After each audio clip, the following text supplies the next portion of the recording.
Welcome back to Bingo Topics, where we're going to look at a myriad of things connected with the Philadelphia Eagles. First up, our trip down south all the way to some mock drafts to see who the Eagles can be looking at. Otherwise, just some good candidates to fill positions that are freaking available. What's up? It's your boy Cintron coming back at you with another analysis video. And I kid you not, that's my real name.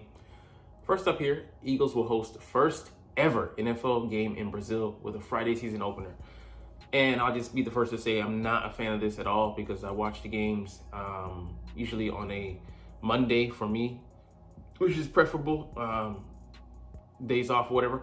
But, you know, it's a day after the season opener on a Thursday, and we lose one home field advantage game. And I know it wasn't much of an advantage last year for the most part, or the tail end of the year.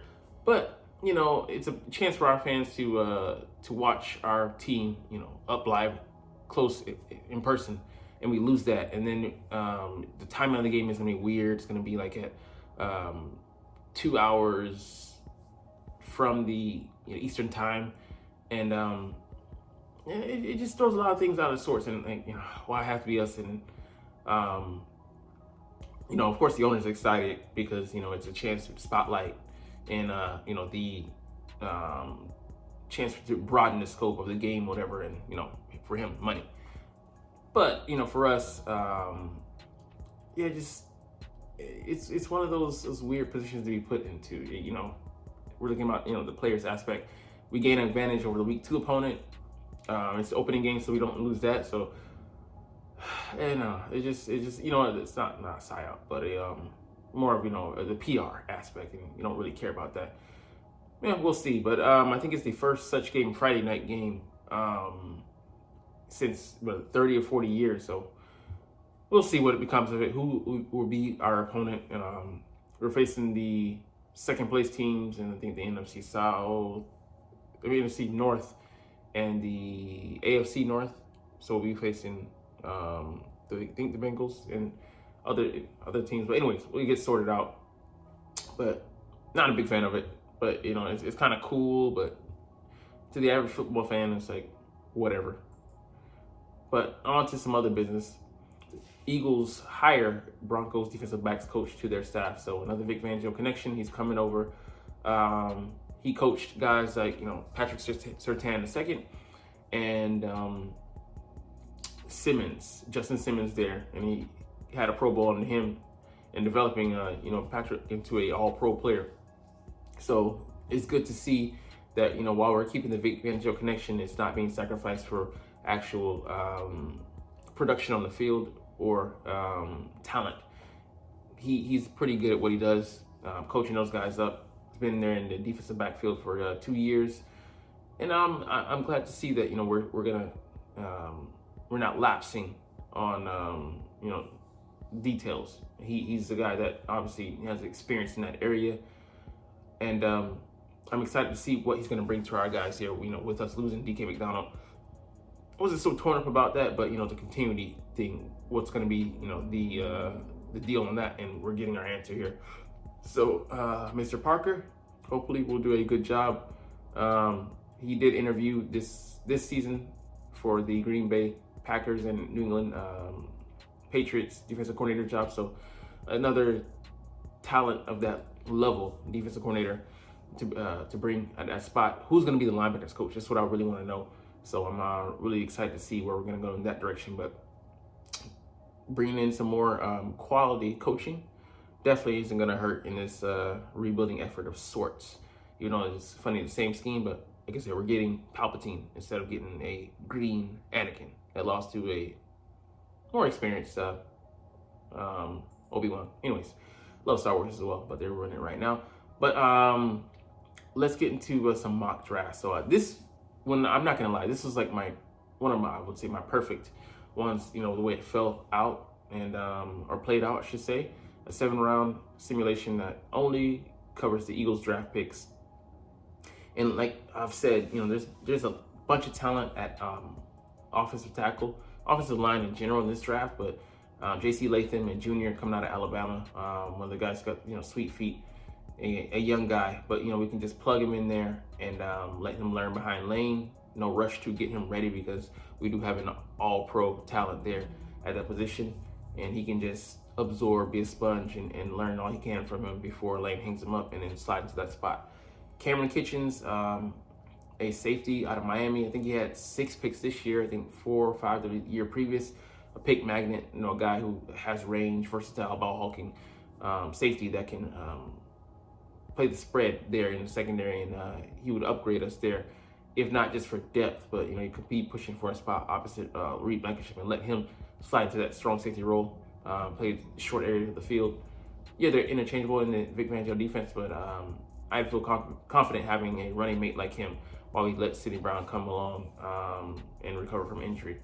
Peyton Wilson, a linebacker, would be a very high draft pick for us to spend a pick on, but he would be worth it. The guy can cover, he can drop, excellent nose for the ball in his zone, can blitz, brings it in run defense. Just one of the linebackers I love in this draft. Only issue with him, the age, he'd be 24 by draft day, but seasoned guy, experience, let that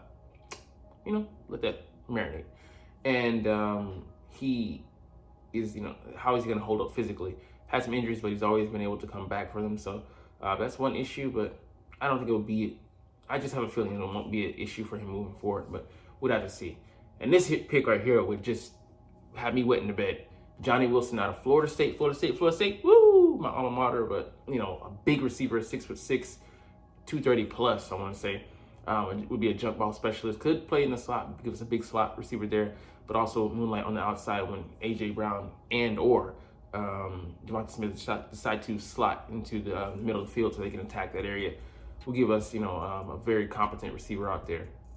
This talent level and him playing behind those two guys, he'll be able to learn, all he can from them. Different physical dimensions. I don't know how. I think he's more limited on the route tree aspect, but he can come in and learn.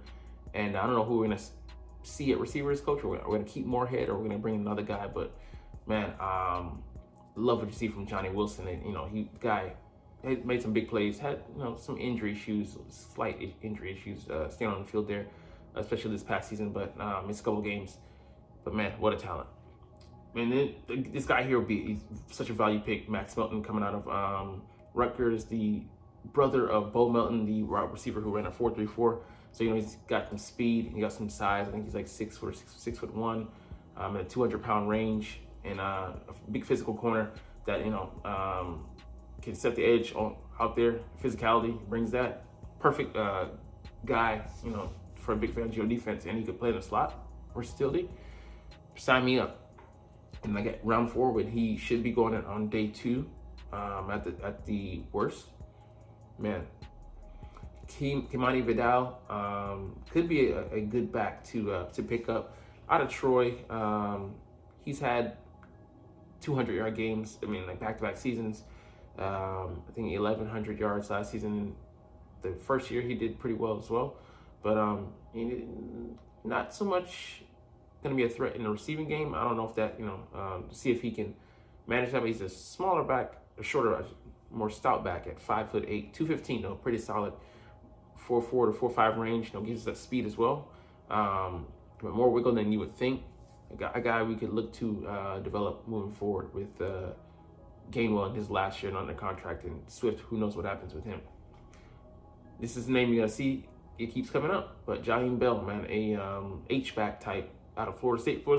Ooh, again, I'd love for us to double up on Knowles this draft. And he's a guy, could be a weapon. Not much of an inline blocker, but playing in double tight end sets, can let Goddard draw the attention, and then he could just go out there and be a big prop up receiver. He hit 20.64 miles per hour on one catch and run in college at FSU, and man, just he'd be such a threat, And like I said, with Goddard drawing the attention, he'd be free to make plays, and another guy that Jalen can trust out there, build a rapport with, hopefully.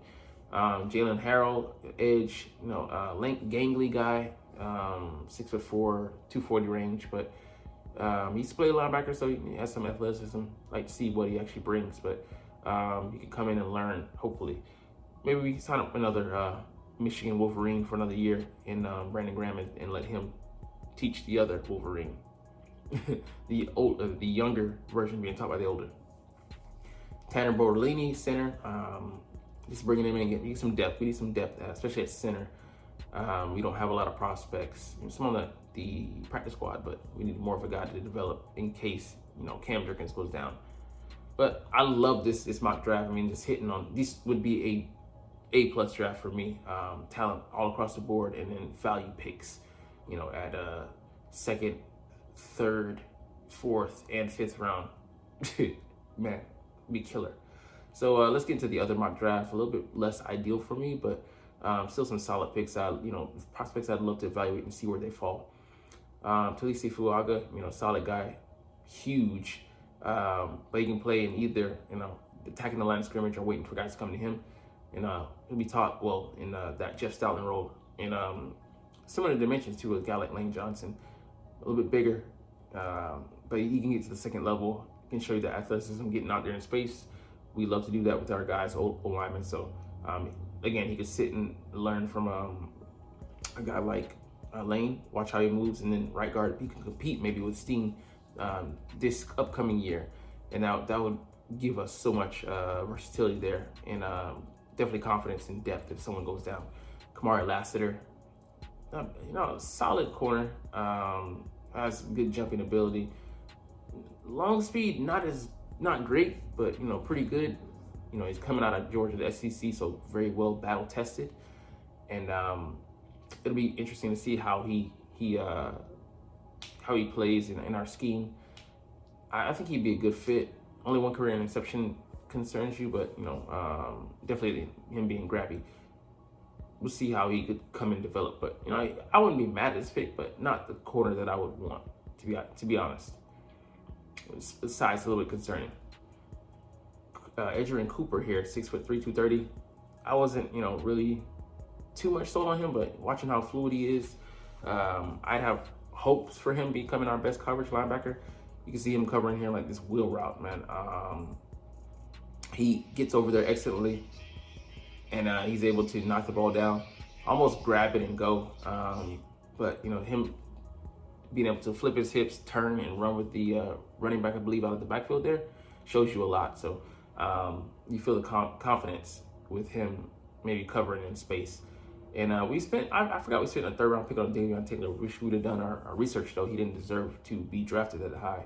And it's yet to be seen if Kobe Dean will fill that in. But I'd love him being our Mike, and then Kobe being our Will. And hopefully we allocate some more resources, but he looks ready to go as a day one starter. Tyke Smith here, coming out of Georgia. He's coming in on the blitz here, so a versatile guy, can cover. Don't know how well he is in as far as being a pick magnet, or he can play. He has some versatility, playing the run, and that size, 5'10", a little bit less ideal, but it'd be interesting to see, get some more tape in on him. And I didn't do too much diving in, but the versatility speaks out to you, as is this guy, Justin Ebogbe. He can play all across the line. Here, you can see him. Okay, we're not going to go into that. But he bull rushes the tackle from the outside. Is able to push him into quarterback and get a sack. So, a rotational guy. Would definitely love to see him. And that size. I want some more guys, big guys that can knock the ball down at the line of scrimmage, negate those plays. Bo Limmer here, 6'5", 307, squats, 700 pounds. So a guy to look at, at guard center, strong guy, a little bit lighter than you would like, but definitely could maybe give us something there, to back up, our guys in the interior, Landon Dickerson. And we like big centers, so he might actually be slotted there. So interesting. Again, here, Jaheim Bell, not going to speak on it, but 39 catches, 503. The guy's explosive, man. It was 20.4. He hit on that catch and run against. That wasn't. This is a different one. I want to see this one, actually. A little fake there. The guy's explosive, man. I mean, at Florida State and at Carolina, man, he was hitting them. So, same thing here against LSU. That's what it was. But this guy here, catch magnet, 110 catches for 1,400 yards. Malik Washington, 5'8", stocky, but very solid with at a weight of a $194. Had 10 100-yard games out of 12 now. So I mean, one of them he just barely missed for Tennessee, getting season started. Who cares? But that's a solid game, man. Very productive there. I think he had back-to-back 100-yard seasons, but he used to play some running back, so very shifty. The guy who's not afraid to go over the middle, and that's maybe he a little bit burned to him, and probably runs in the 4.4 range. But I'd love to see. I mean, I wouldn't be mad if you picked up a guy like this. Definitely a value pick in the 5th round. That kind of production. So I think we're gonna get into one last thing. One more guy to highlight, just a position. Another SEC corner here. They have us picking Kool-Aid McKinstry. The funny name, whatever, his grandma gave it to him, but a junior, underclassman, but very solid player, 6'1". I think a $195. Runs in the 4.4, maybe in the 4.3 range, we'll see. But a very solid cover guy, young and very disciplined, being taught by Nick Saban himself there.